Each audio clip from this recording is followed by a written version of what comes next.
Hi, this is Sue from Functional Medicine Plus.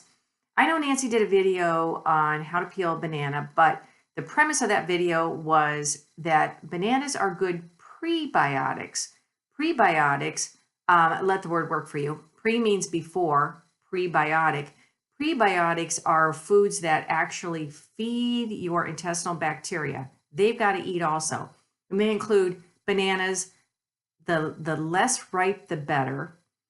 Fermented foods, fiber that you find in vegetables, all those things work as really good prebiotics. But I wanted to remind you again how to peel a banana, and I want to tell you why I think it's so important.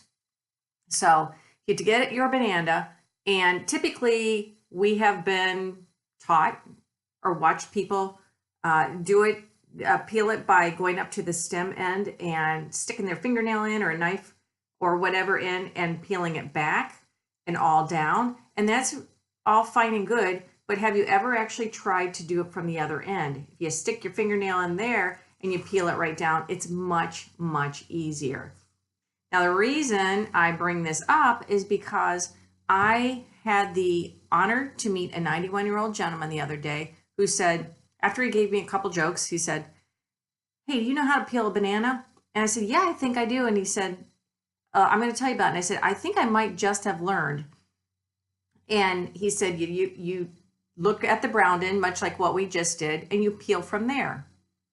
And I said, "That's cool." And I said, "I finally just learned that after all these years of peeling from the other end, whereupon sometimes you get squished right out of that end and it never peels very well." And he said, "Do you know why it's so important?" I said, "No, why?" And he said, "Because it teaches you that we have been taught to do things by observing other people or by learning from other people. We've been taught to do things a certain way. However, sometimes when you try it from a different angle or from a new way, it actually works better." And when he said that to me, I had a light bulb moment in which I thought, wait, that's kind of the way we're thinking of medicine, Nancy and I.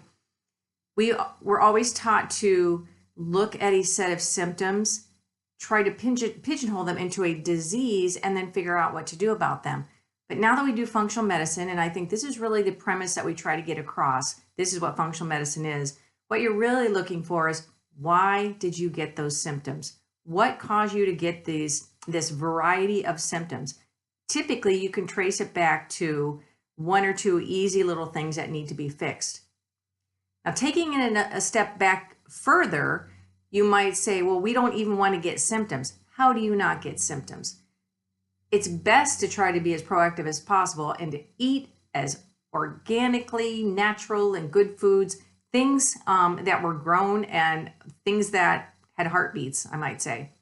So think of what this nice gentleman taught me, that sometimes we've been taught a certain way, but maybe it's not always the best for every situation.